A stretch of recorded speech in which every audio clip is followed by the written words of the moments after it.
Hello नमस्ते welcome back to my YouTube channel र आज चाहिँ म धेरै समयपछि चाहिँ तपाईँहरूलाई ओभरभ्यू देखाउन गइरहेको छु र म अलिक अगाडि नै देखाउँला भनेर सोचेको थिएँ, तर मैले त्यस्तो समय निकाल्नै सकिनँ र अहिले भए पनि म हजुरलाई देखाउँछु भनेर चाहिँ म देखाउन गइरहेको छु। र यसरी मेरो गार्डनमा यसरी सबै फुलहरू फुल्दैछ, के छ कस्तो छ त्योहरू म हजुरलाई देखाउँदैछु। र यो साइडमा रहेको छ प्लान्टहरू यसरी राखेको छु र त्यसै गरेर मेरो नेक्स्ट अर्को साइडको बाल्कनीमा चाहिँ यसरी सिजन्स फुलिरहेको छ।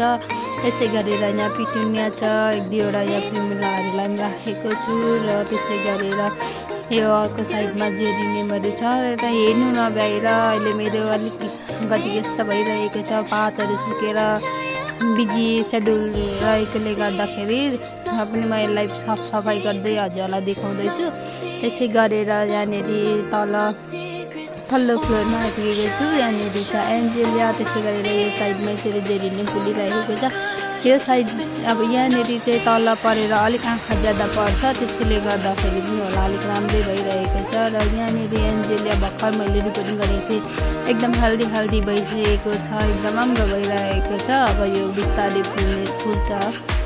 त्यसै गरेर यहाँनिर प्लान्टहरू रहेको छ, भुइँमा यसरी राखिरहेको छु है। हजुरलाई कस्तो लाग्छ है अब प्लान्टहरू अब चाहिँ नयाँ अब राम्रो हुँदै जान्छ। त्यसै गरेर यो साइडमा पनि जेरिनियमै छ, यो बोटहरू पुरानो भइसकेको छ। र त्यसै गरेर यहाँनिर रोज पनि फुल्न सुरु गरिरहेको छ, कटिङ गरेको थिएँ र मजाले फुल्दैछ र बगेनबेली काटेको थिएँ, त्यो पनि फुलेको छ। त्यसै गरेर यहाँनिर खुसिया फुल्न थालेको छ, के भन्छ घन्टी फुल पनि भन्छन् यसलाई। यो यसो भिडियो गर्दै त सट्टै झऱ्यो, कस्तो माया पनि लाग्यो है। अब के घरि त हाल्यो। अन्त त्यसै गरेर यहाँनिर रोज पनि फुलिरहेको छ पिङ्क कलरमा। त्यसै गरेर खुसियाको छ, यहाँनिर भर्खर कोपिलाहरू लाग्दैछ, अब यो मजाले फुल्छ यिनीहरू।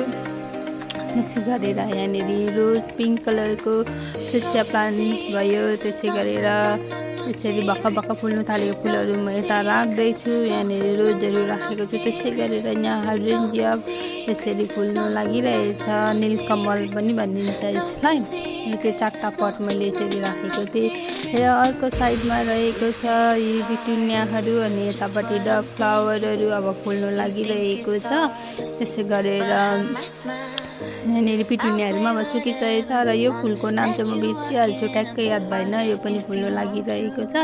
त्यसै गरेर यता सिजन छ, मजाले फुल्दैछ, एकपल्टको फुलिसकेर मैले सुकेर राखिसकेँ बोट र यो नयाँ अर्को फुल्दैछ।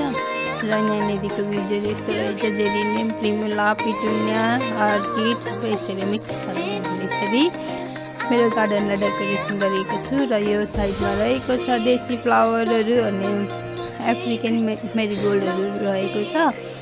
र यसरी नै यो भिडियो चाहिँ अलिकति अगाडिको हो, यहाँदेखिको मैले देखाउँदै जाँदै गरेको यो भिडियो चाहिँ अलिकति अगाडिको हो, त्यो पनि म तपाईँहरूलाई हालेको छु। अलिकति अगाडि चाहिँ यस्तो डेकोरेसन रहेको थियो। यो साइडमा क्यालेन्डुला थियो र यो साइडमा चाहिँ जेरिनियम र अर्को साइडमा यहाँनिर पाउडर फुलहरू यस्तै के थियो भने यसरी डेकोरेसन गरेको थियो, एकदम ढकमक्क फुलेको थियो। Thanks for watching.